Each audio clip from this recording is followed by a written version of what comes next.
Hello, good afternoon, and welcome back. Thank God it's Friday. Yes, it's our communication week, and I know you did your tax. I'm your favorite school psychologist, Nwaebiem. I believe in the mental well being of teachers, and we run a WhatsApp community of educators, conscious educators. We believe in self awareness for teachers. I used to say that most of the problems in the classroom are emotional problems. Once we learn to handle our emotion and that of others, once we imbibe emotional intelligence, most of the problems we have in our classroom will reduce. So this week is all about communication, active listening. We learned that in our last webinar, we talked about the fact that communication is a two-way thing. How we express ourselves and how we elicit response from our learners or whoever we are communicating with. So next week is our empathy week. So we have to do something about being empathetic. The truth is that empathy, in as much as there are empaths, in as much as there are people who naturally are empathetic, empathy is something we can learn. It's something we can learn. So we need to understand what empathy is as an individual and what empathy in the classroom looks like. So, without wasting time, let's dive in.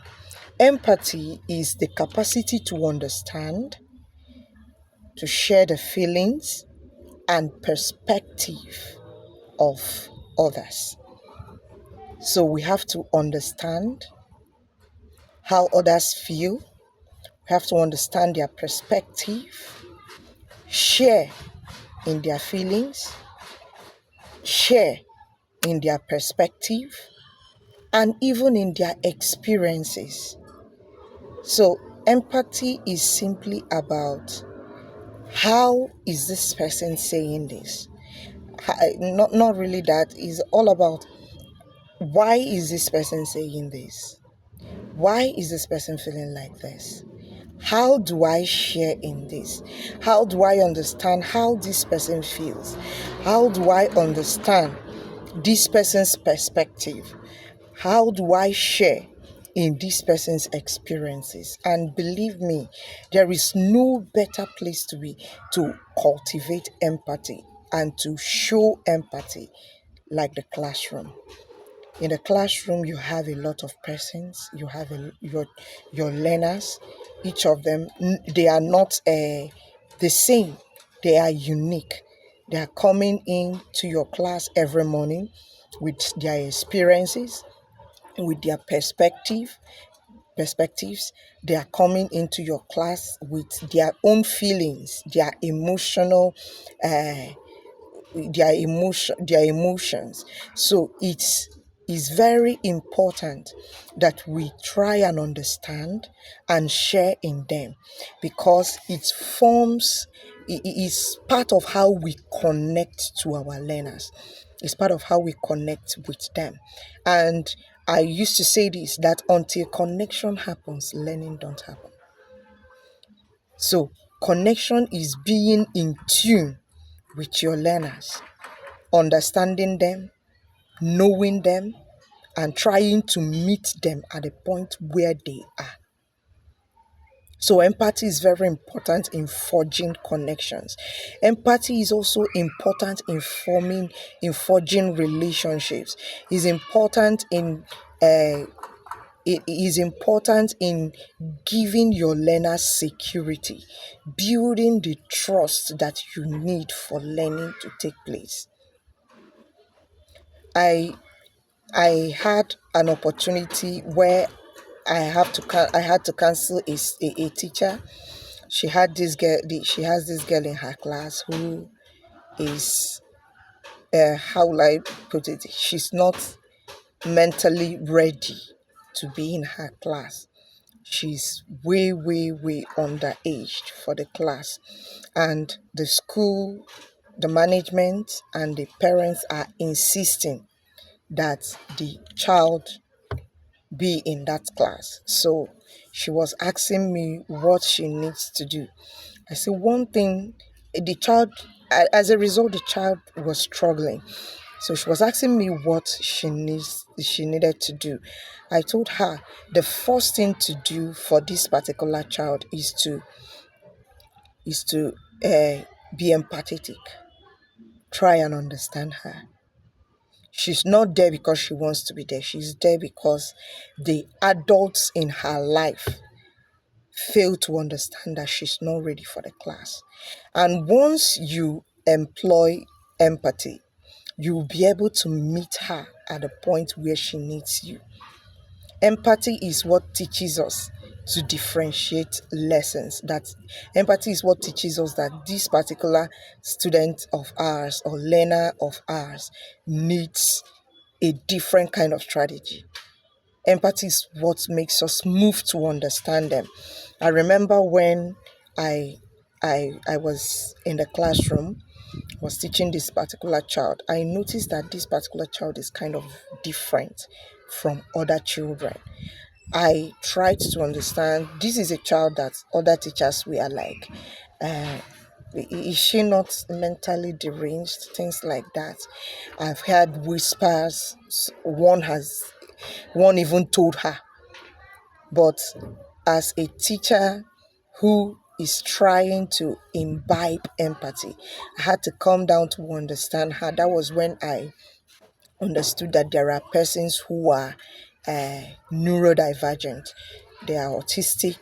They are they are autistic. They are they are hyperactive. So that was when I started learning about these two uh, developmental challenges. So, and it also helped me in my career. It also helped me in teaching her. So empathy is very important. Reason being that we always have students, always have learners who are not as fast as others in learning. We always have learners who are challenged in one way or the other. It is empathy. That's the first ingredient that we need in working with them. We have affective empathy. That's when we try to feel, try to understand how someone feels. We try to feel with someone. We try to resonate with them emotionally. We also have cognitive empathy, where we try to understand how someone thinks. And this is what I think our neurodivergent learners need. Our cognitive empathy, understand how they think, understand how they see things.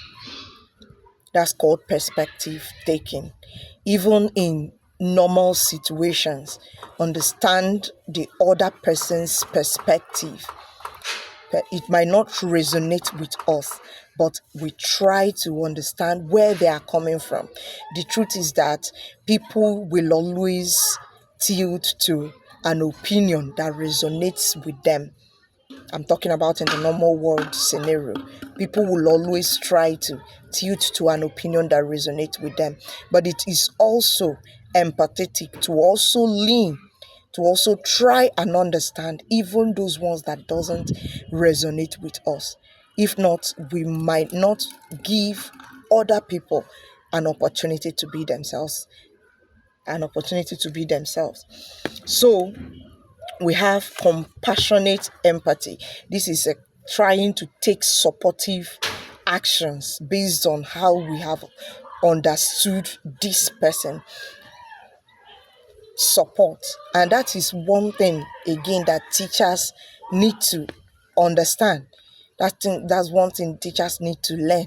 Compassionate empathy, being a kind of support to a particular learner having any kind of challenge. Again, I will say this again. Empathy is a teachable skill. It's not just an innate trait. It's a teachable skill. We can learn empathy. We can pause. Everybody is fast. We want to cover our scheme and things like that. But we can choose to pause. One certain time, I was trying to explain a particular concept in class. I had to ask them over and over, do you understand? Do you need me to explain? And each time they say they don't understand, I try out various strategies to get them to understand.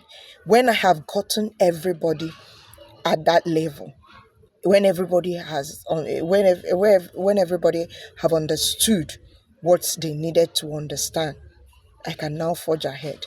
So, offering support in learning can come in form of differentiating lessons. Support in learning can come in form of reinforcement.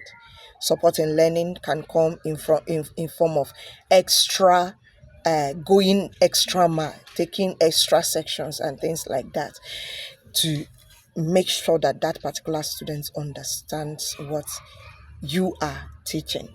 So empathy matters. Empathy matters is very important. I've said so many things about why empathy is important.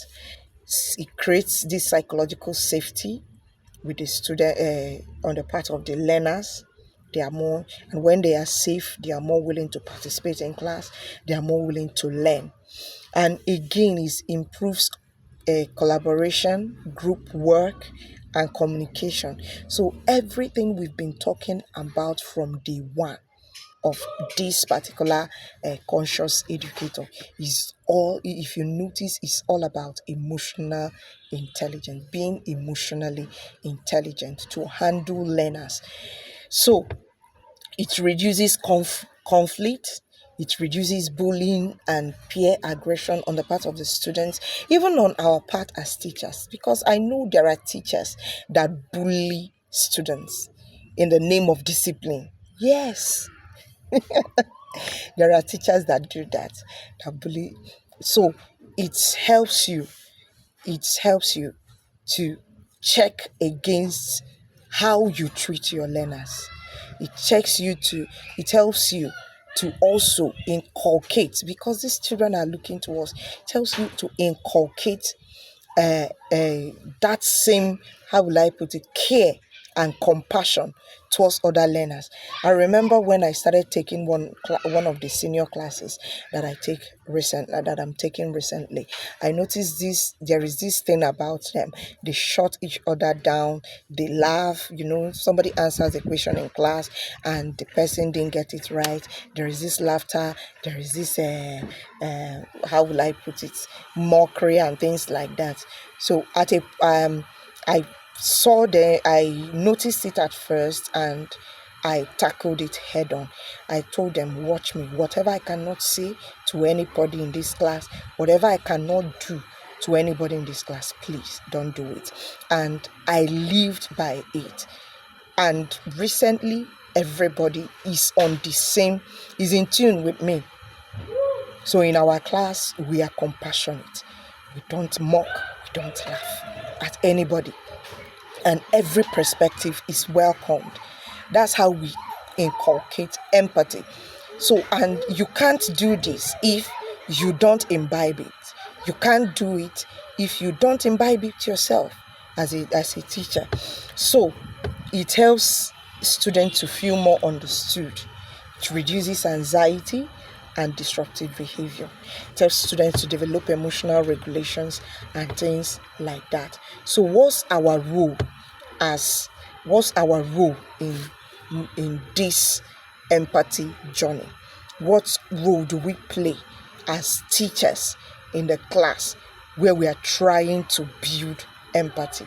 One of the major things we need to do as teachers trying to inculcate empathy in the classroom is to embody empathy ourselves. Be empathetic. Try and understand. I know in this teaching, I know that in trying to teach our learners, it can be frustrating. It can be taxing. But the truth is that we can still be patient about it.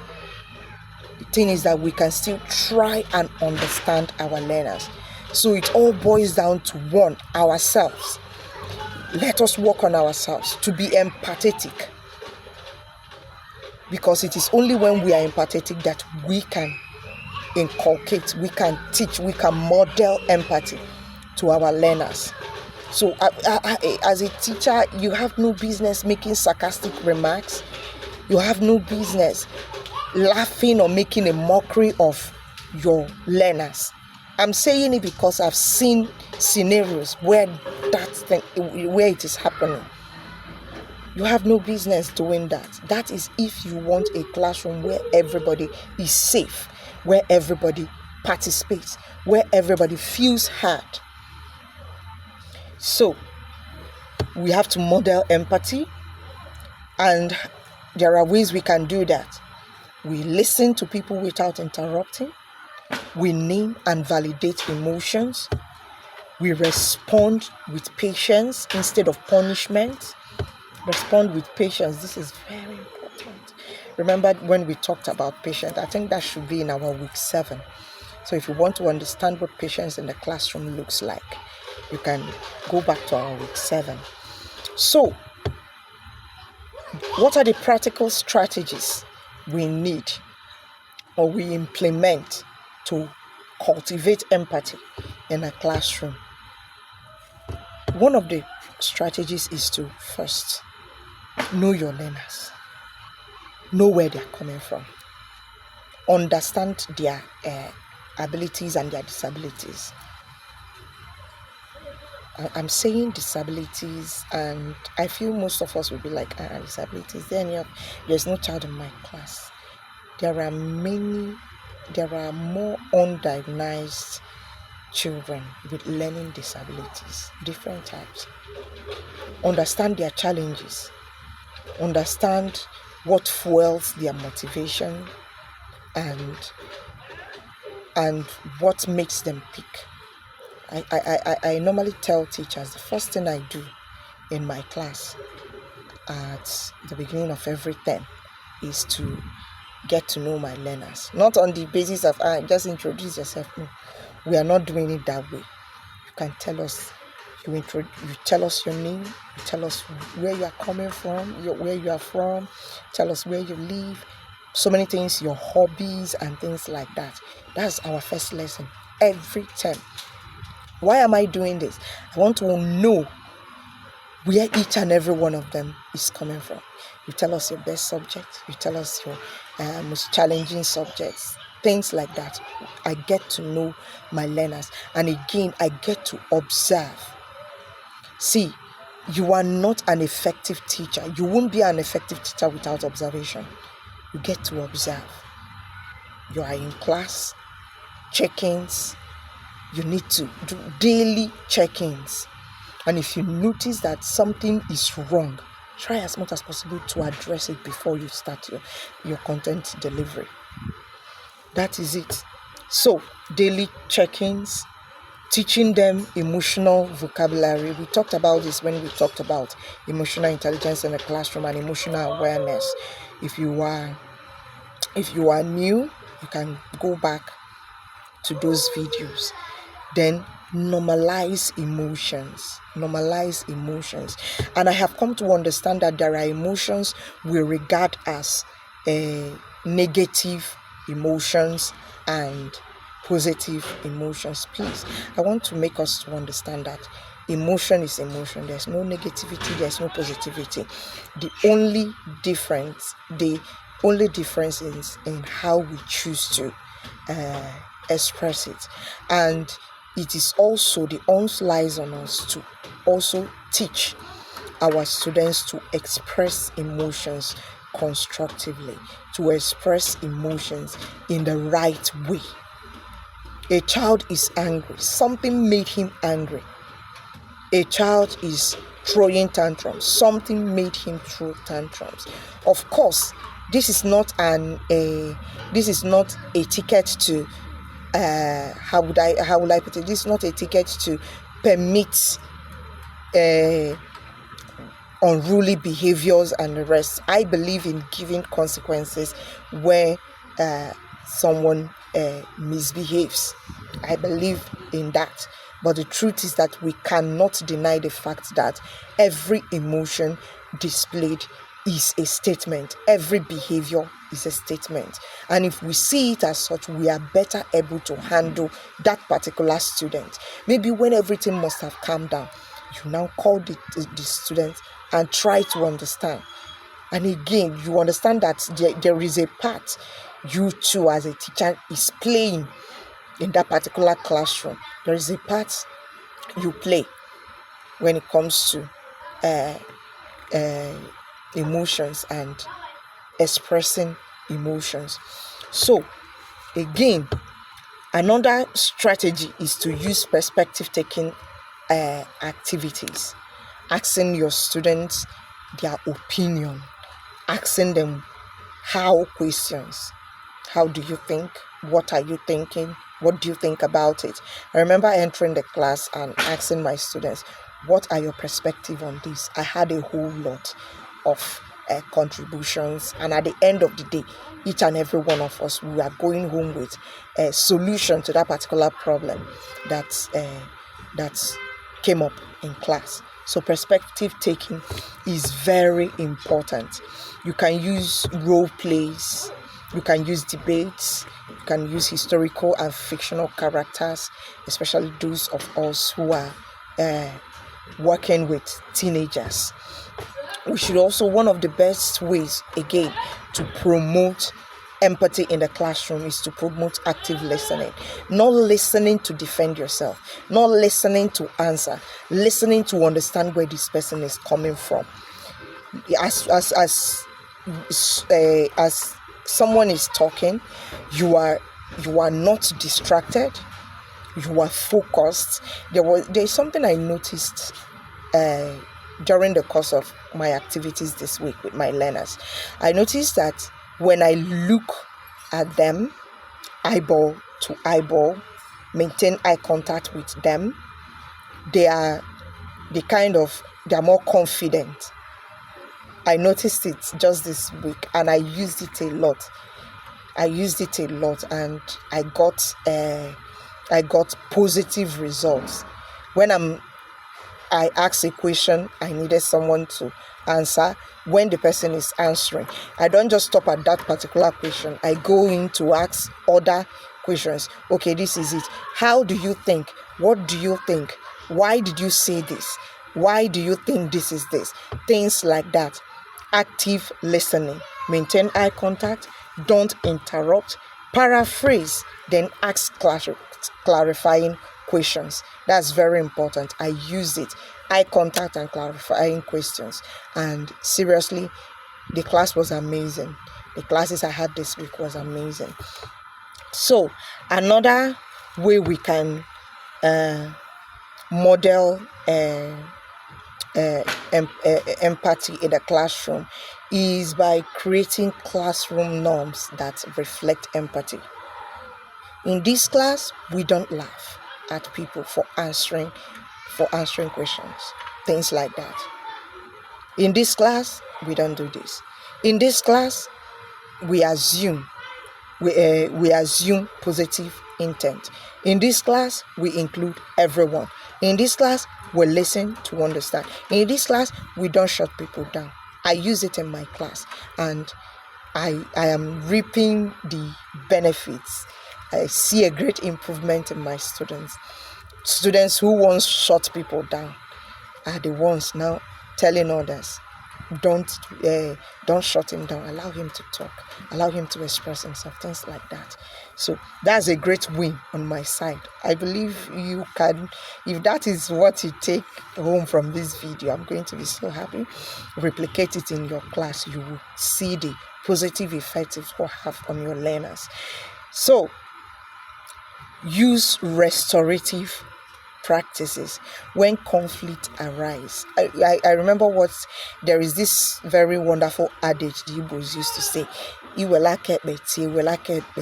that simply means when you beat a child with this hand, also use this hand to draw that child closer. So whenever conflict arises, we know we are giving consequences and things like that.